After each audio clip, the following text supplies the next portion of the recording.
ನಿಮ್ಗೆಲ್ರಿಗೂ ಗೊತ್ತಿರುತ್ತೆ ನಮ್ಮ ಸಾರಾ ಮಾರ್ಟಿನ್ ಎಷ್ಟು ಚೆನ್ನಾಗಿದ್ದಾನೆ ಅಂತೇಳಿ. ಹೌದು, ಇವನು ತುಂಬ ಚೆನ್ನಾಗಿದ್ದಾನೆ. ಟ್ರೈನಿಂಗ್ ಎಲ್ಲ ಆದ ನಂತರ ಇವನು ಬಂದು ಇರೋದು ನಮ್ಮ ಮತ್ತಿಗೋಡು ಕ್ಯಾಂಪ್ನಲ್ಲಿ.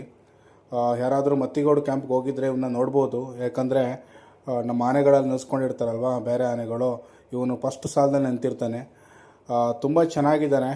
ಒಂದು ಹೆಚ್ಚು ಕಮ್ಮಿ 4-4.5 kg ಇರುವಂಥ ಇವನು ಅಂದಾಜು ಒಂದು 8 ಅಡಿ ಎಷ್ಟೊತ್ತು ಬರುತ್ತಾನೆ ಅನ್ಕೋತೀನಿ.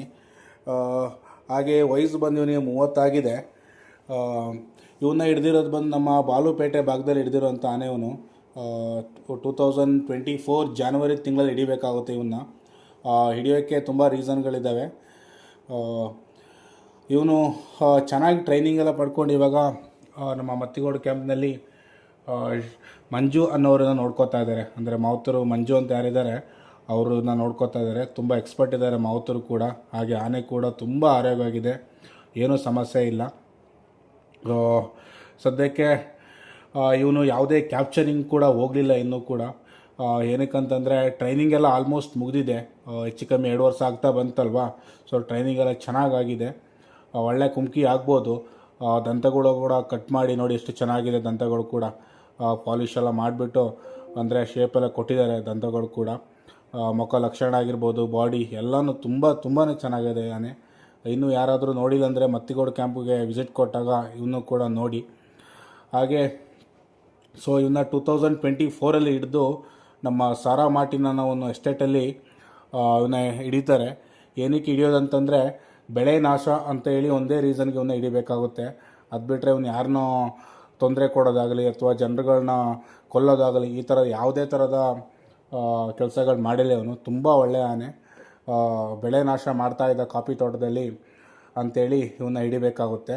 ಅದಕ್ಕಿಂತ ಮೊದಲು ಏನಾಗುತ್ತಂದರೆ ಒಂದು 15-20 ದಿವಸದ ಹಿಂದೆ ನಮ್ಮ ಬಿಕ್ಕೋಡು ಭಾಗದಲ್ಲಿ ಕ್ಯಾಪ್ಚರಿಂಗ್ ಹೋದಾಗ ಏನಾಗುತ್ತೆ, ನಮ್ಮ ಕರಡಿ ಕ್ಯಾಪ್ಚರಿಂಗ್ ಮಾಡಬೇಕಾದ್ರೆ ನಮ್ಮ ಅರ್ಜುನ ನಾವು ಕಳ್ಕೊತೀವಲ್ವ, ಅದೇ ಮೂಮೆಂಟಲ್ಲಿ ಈ ಆನೆನೂ ಕೂಡ ಹಿಡಿಬೇಕಾಗುತ್ತೆ.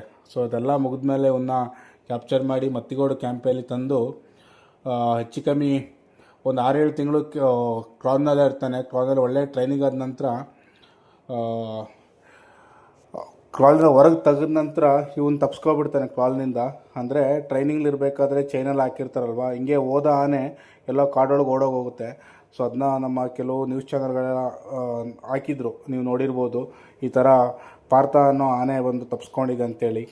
ಅಂದರೆ ನಮ್ಮ ಕ್ರಾಲ್ನಿಂದ ಅದೆಲ್ಲೂ ಹೋಗಿರಲಿಲ್ಲ. ಸುತ್ತಮುತ್ತ ತಿತ್ಮತಿ ಫಾರೆಸ್ಟು, ಮತ್ತಿಗೋಡು ಫಾರೆಸ್ಟ್ ಒಳಗೆ ಇದ್ದಿದ್ದಾನೆ.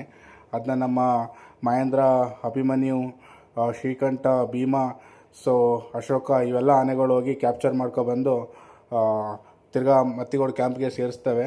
ಅದಾದ ನಂತರ ಇನ್ನೂ ಒಂದು 3-4 ಮಂತ್ ಚೆನ್ನಾಗಿ ಟ್ರೈನಿಂಗ್ ಪಡ್ಕೊಂಡು ಹೊರಗೆ ಬರ್ತಾನೆ ಆನೆ. ಟ್ರೈನಿಂಗ್ ಪೀರಿಯಡಲ್ಲಿ ಕೂಡ ಇವನು ಯಾವುದೇ ರೀತಿ ಮೈ ಬಿಡೋದಾಗಲಿ ಅಥವಾ ವೀಕ್ ಆಗೋದಾಗಲಿ ಸೊ ಏನು ಅಂತರ ಅಗ್ರೆಸಿವ್ ಮೂಡ್ಲೇ ಇರಲಿಲ್ಲ. ತುಂಬ ಒಳ್ಳೆ ಆನೆ ಇದು. ತುಂಬ ಪಾಪದ ಆನೆ, ಚೆನ್ನಾಗಿ ಟ್ರೈನಿಂಗ್ ತೊಗೊಂಡಿದೆ. ಆದಷ್ಟು ಬೇಗ ಕುಮ್ಕಿ ಟ್ರೈನಿಂಗ್ಗಳಿಗೆ ಬರಲಿ. ಹುಲಿ ಕ್ಯಾಪ್ಚರಿಂಗ್ ಆಗಿರ್ಬೋದು ಅಥವಾ ಆನೆ ಕ್ಯಾಪ್ಚರಿಂಗ್ ಆಗಿರ್ಬೋದು, ಇಂಥದಕ್ಕೆಲ್ಲ ನಮ್ಮ ಪಾರ್ಥ ಬೇಗ ಕ್ಯಾಪ್ಚರಿಂಗ್ ಎಲ್ಲ ಬರಲಿ ಅನ್ನುತ್ತಾ ಇವತ್ತಿನ ಟಾಪಿಕನ್ನು ಮುಗಿಸ್ತಾ ಇದ್ದೀನಿ. ಇನ್ನು ಯಾರಿಗಾದರೂ ಯಾವುದಾದ್ರೂ ಆನೆಗಳ ಬಗ್ಗೆ ಮಾಹಿತಿ ಬೇಕಂತ ದಯವಿಟ್ಟು ಕಮೆಂಟಲ್ಲಿ ತಿಳಿಸಿ. ಆದಷ್ಟು ನಾನು ಅಪ್ಡೇಟ್ ಮಾಡೋಕ್ಕೆ ಟ್ರೈ ಮಾಡ್ತೀನಿ. Thank you so much.